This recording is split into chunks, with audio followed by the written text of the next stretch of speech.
Bonjour à tous et bienvenue sur la chaîne. Dans cette vidéo, hello Dalibor, on va parler d'un sujet, le wokisme. Oui. Alors, tu vois, Bruno Gassio sur Twitter a posé un moment la question. Pourtant, tu vois, c'est vraiment quelqu'un qui est très exposé, qui est vraiment au courant de tout. Et il y a très peu de temps, j'ai vu qu'il avait posé la question, c'est quoi le wokisme? Excusez-moi d'être bête, mais je n'ai pas suivi en fait. Il a juste posé la question, il a raison. Enfin, quand tu sais pas un truc, tu poses la question.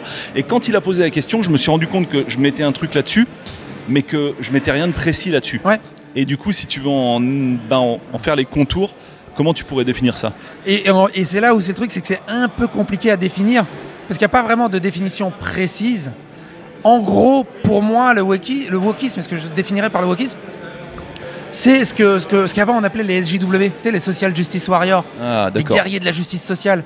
Et ça vient un peu de ce néo-progressisme à l'américaine, qui apparemment vient aussi de la French Theory à la française, qui a été importé de la France dans les universités américaines. Alors ça, on va en reparler justement des origines, parce que ça, c'est carrément... Qui a macéré là-bas et qui revient chez nous.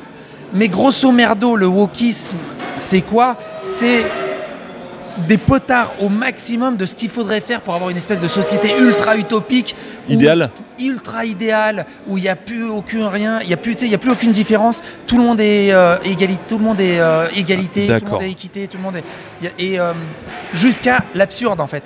C'est vraiment jusqu'à l'absurde. L'égalitaire poussé à son paroxysme, dans toutes les directions. Mais le truc, c'est que ça tient pas. Et tu perds tout le truc et ça tient pas. Et à ça, tu ajoutes une surcouche de surprotection. C'est-à-dire qu'au lieu que la personne, quand elle a une difficulté, elle va se lever, elle va gérer cette difficulté, elle va rebalancer cette difficulté sur quelqu'un d'autre, sur une administration. C'est un peu genre l'enfant roi. L'enfant roi qui va taper une crise quand son parent ne va pas le protéger ou va pas lui donner ce qu'il veut, jusqu'à ce qu'il obtienne ce qu'il veut. Et ben là, c'est pareil. Ou alors, elle va vouloir que toutes les autres personnes soient à son niveau de difficulté. Et le truc, c'est que du coup, il n'y a plus les parents, ils vont se reposer sur l'administration. Et ils vont faire exactement des petites crises de nerfs pour des conneries hallucinantes. Et pour moi, un des trucs qui m'a le plus fait rire, c'est cette histoire de ce caillou raciste à l'université. Il y a un putain de rocher de 200 tonnes. Il y a un putain de rocher de 200 tonnes dans une université. Ils ont décidé qu'il est à cet endroit-là depuis 1925 et qu'en 1925, il y a eu du théâtre avec qui était jugé un peu raciste, qui était peut-être raciste en 1925 et tout. Et là, en 2019, 2020, faut l'enlever parce que tu vois, c'est raciste et quand on passe devant, ça déconcentre. C'est autre chose au bout d'un moment, c'est débile. Mais qui pousse ça en fait? Qui impulse ça dans la société? Parce que c'est impulsé vraiment dans toutes les directions, hein, quel que soit le média, radio, télé, tout ce que tu veux, quelque Internet. Part, je me dis, quand j'étais gamin, quand on était jeune, tu sais, il y avait ce cliché de la gamine, de l'écolière, qui voulait lutter pour les phoques et les dauphins et la planète. Et j'ai vraiment l'impression que c'est ça, mais genre... dans l'adolescence et même post-adolescence. Et maintenant, avec ce qui se passe avec avec les réseaux d'Internet, avant, tu avais 2-3 illuminés comme ça, qui étaient dans des villes à gauche à droite, mais ils étaient à peu près tout seuls, vraiment en solitaire. Maintenant, avec Internet, ils peuvent faire des groupes de 100 personnes, 1000 personnes, même plus. Tu penses pas qu'il y a quelque chose de gros et de puissant derrière qui impulse le truc? Non, franchement, je pense que c'est juste, ils arrivent à se retrouver là-dessus, et c'était on va dire quelque part, entre guillemets, j'aime pas ce terme, mais des victimes. Et du coup, ils se retrouvent entre victimes, et ils ont dans cette culture de la victimisation, ils retournent le truc. C'est parce qu'on a été victime. Qui impulsent le truc quand même. Hein? T'as des élites qui impulsent le mouvement. Parce qu'ils récupèrent. Parce qu'en fait, ce qui se passe, c'est exactement ce qui se passe, c'est que les réseaux sociaux, Twitter est gangréné par ça, parce qu'ils se retrouvent là-dessus. Les élites, les médias, les sociétés, les grands groupes, les politiques, ils ont les réseaux sociaux, ils ont cette loupe des réseaux sociaux, et quelque part, vu qu'ils n'ont aucune idée de c'est quoi vraiment les réseaux sociaux et de c'est quoi Internet, pour eux c'est une loupe de ce qui se passe dans la société. Ah, tu penses pas que c'est du social engineering qui vient d'en haut, toi? Non, toi, je pense qu'ils pensent que c'est comme ça, et ce qu'on se retrouve, ils commencent à faire des films où ils poussent au coup de pied le progressisme, ou faire des jeux vidéo où ils poussent au coup de pied des comics, des produits, et après ils chialent parce que ça se vend pas, ils chialent parce que ça se fait défoncer, ils chialent parce qu'il y a personne qui en veut. D'accord. Et je pense que c'est juste ça, c'est qu'ils ont cette loupe à travers les réseaux sociaux, ils pensent que tout le monde va penser comme ça.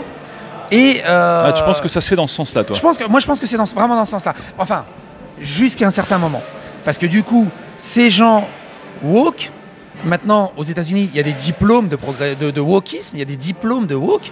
Tu peux être diplômé. D'accord. Et c'est devenu tellement important qu'ils sont diplômés, ils sont grands.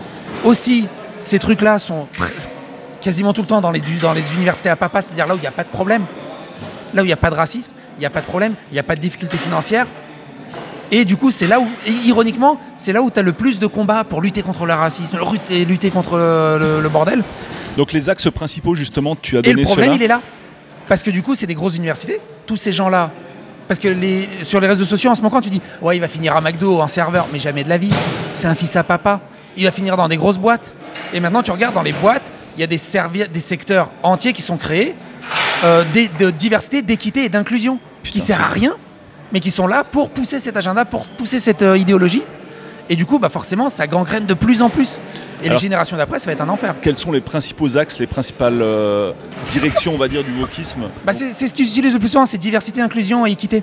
Ok. C'est vraiment ça. Ces trois piliers-là, quoi. C'est ces trois piliers-là. En gros, ce qu'ils veulent, c'est tout le monde est équitable. C'est-à-dire que dans une boîte, il faut qu'il y ait, alors à la louche, hein, parce que voilà, qu'il y ait 30% d'hétéros, 30% de gays, 30% de trans, 30% de non-binaires, mais tu peux pas. Tu peux pas avoir une parité égalitaire quand les trans, ça représente, je crois, 2 ou 3% de la société. Normalement, dans une boîte, ce que tu veux, c'est 100% de bon, quel qu'il soit. J'ai envie de te dire, on s'en bat les couilles que l'orientation... Moi, alors voilà, il y en a, ils aiment pas la méritocratie. Pour moi, c'est un peu plus ça. C'est genre, t'es méritant, t'as du skill, t'es embauché pour ça. Ouais, t'es pas embauché parce que t'es noir, parce que t'es trans, parce que t'es non-binaire. C'est un non-sens, clairement. Et même, ça va pas dans la bonne direction. T'as été embauché pourquoi? T'as vu, je sais pas, t'as été embauché, je suis noir.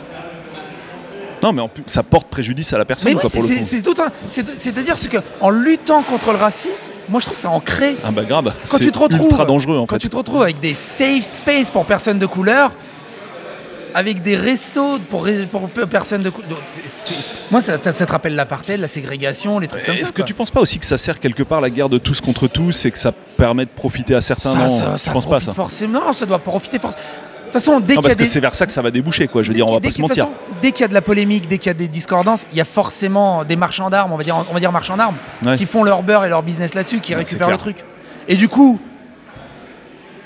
c'est un peu aussi con que tu vois les gens qui sont ultra de gauche, communistes et tout ça, et tu les vois tous, tu sais, genre le Che Guevara et tout, et tu les vois tous avec des t-shirts Che Guevara, alors qu'il n'y a rien de plus capitaliste que d'acheter du merchandising Che Guevara, communiste.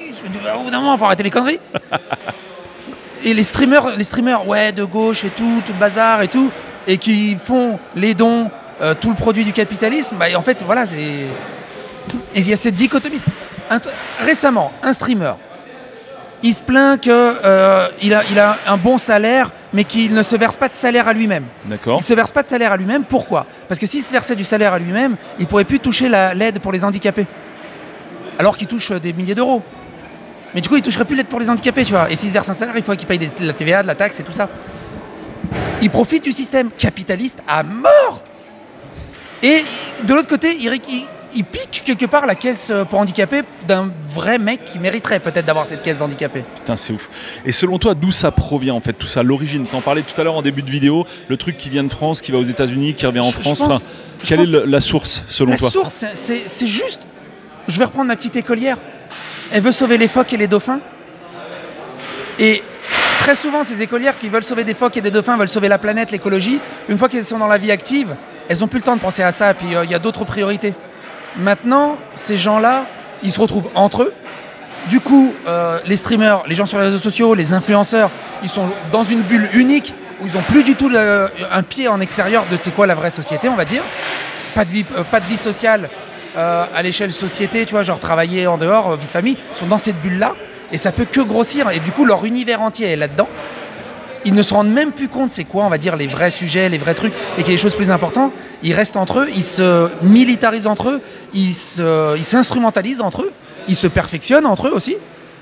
Et du coup, bah forcément, ils ne peuvent que grossir, en fait. Et ce que tu veux dire, c'est que dans le milieu, on va dire, artistique, entre guillemets, streamer, c'est une majorité de personnes qui sont dans cette tendance-là? Oui, ouais. Carrément. Alors, ouais, pour moi, oui, c'est une grosse majorité qui sont là-dedans. Et aussi, comme les réseaux sociaux aussi, il y a une bonne majorité qui sont là-dedans aussi.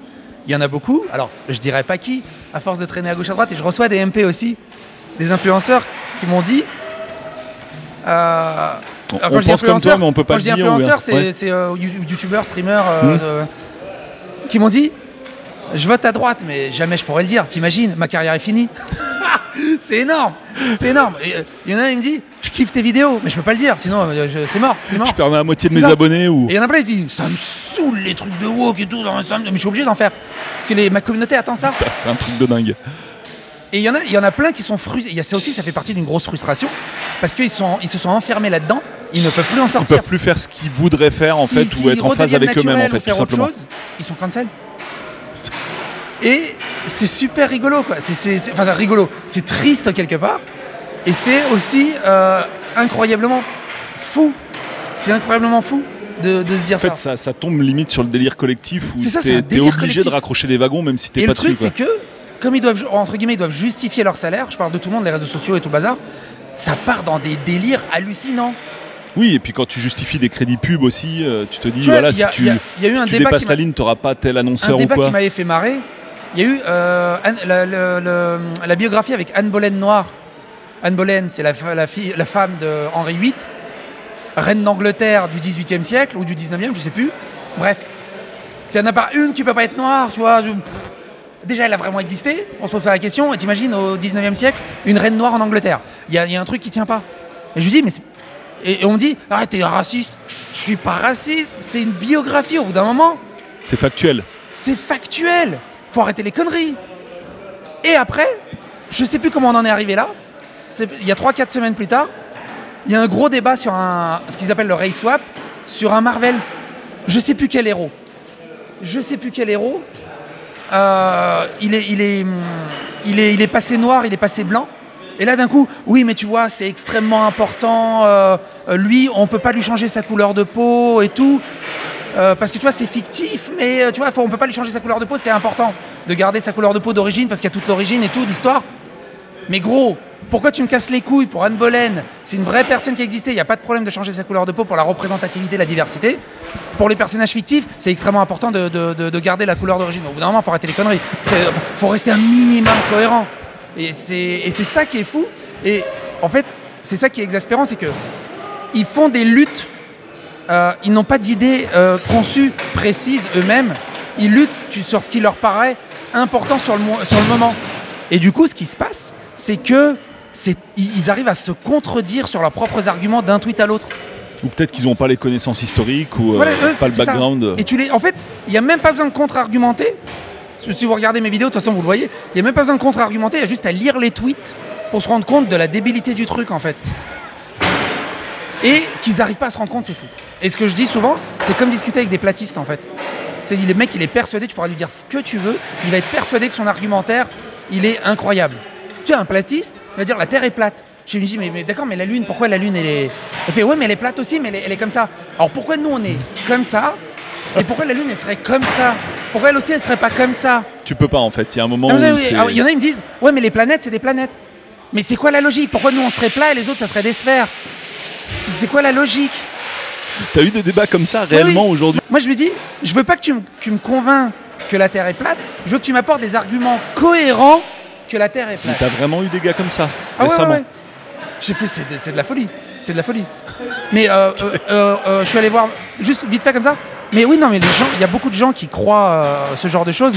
Ma mère en Serbie, sa voisine, elle était à fond sur les chemtrails. Tu vois ce que c'est les chemtrails? C'est les avions qui passent et elle était à fond dessus. Impossible de lui faire comprendre que c'est juste de la condensation. C'est un enfer. Et les woke, c'est ça. Ça va être compliqué là. Ouais, ça déménage de partout derrière nous. De toute façon, on arrive au terme. Quoi. Ouais, on arrive au terme. Ce que je veux dire par là, c'est que pour moi, c'est ça. Ils se sont enfermés là-dedans, dans cette bulle. Ils n'en sortent pas. Ils ne se rendent pas compte qu'ils sont enfermés là-dedans. Et c'est vraiment le côté sectaire, obscurantiste du truc. C'est presque flippant en fait quand ils pensent. C'est ça. Parce que là, le côté sectaire, t'en sors pas par définition, à moins de vraiment arriver à dépasser la chose, mais c'est très compliqué. Et peut-être pour finir là-dessus, c'est que comme c'est des arguments complètement cons, tu les détruis en un argument, ils passent pour des cons, et du coup ils se sentent blessés eux-mêmes en fait. Et du coup, au lieu de se remettre en question et d'assumer, ils vont double down, tu sais, ils vont faire encore pire, tu vois. Ils vont essayer de trouver un autre contre-argumentaire, mais encore plus con. Et ils s'enferment là-dedans encore plus, et c'est sans fin. C'est vraiment sans fin. Bon, bah merci pour les explications. Du coup, je Ouais. vois un petit peu mieux le wokisme. Effectivement, j'en dessinais pas forcément aussi bien les contours que ce que tu viens de. Mais c'est très expliquer. compliqué. Le truc Mais en idéal, tout cas, c'est clairement une tendance générale que C'est tu ça. retrouves partout. Je veux Le dire, tr- même dans la communication du gouvernement, comme récemment, c'est ça. dans les abribus et tout. Enfin, c'est hallucinant. Le quoi. truc, ce que très souvent j'invite les gens, c'est d'aller sur ma playlist qui s'appelle Anatomie du wokisme. C'est une série de vidéos en 8 vidéos où c'est vraiment, on traite le wokisme vraiment de A à Z, mais tu peux pas vraiment le définir comme ça parce qu'il y a tout un contexte.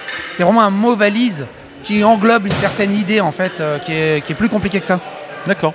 Bon, bah regardez la playlist, on la mettra en description et en commentaire. Et comme ça, bah, référez-vous à ces vidéos pour aller encore plus loin dans l'explication. Et bah, si Bruno Gassio nous a regardé, bah, C'est ça. peut-être qu'on lui a filé un coup de main, même s'il a posté sa question il y a un bon petit moment. Merci Dalibor, salut à tous Tchuss. et à bientôt pour d'autres vidéos. Ciao.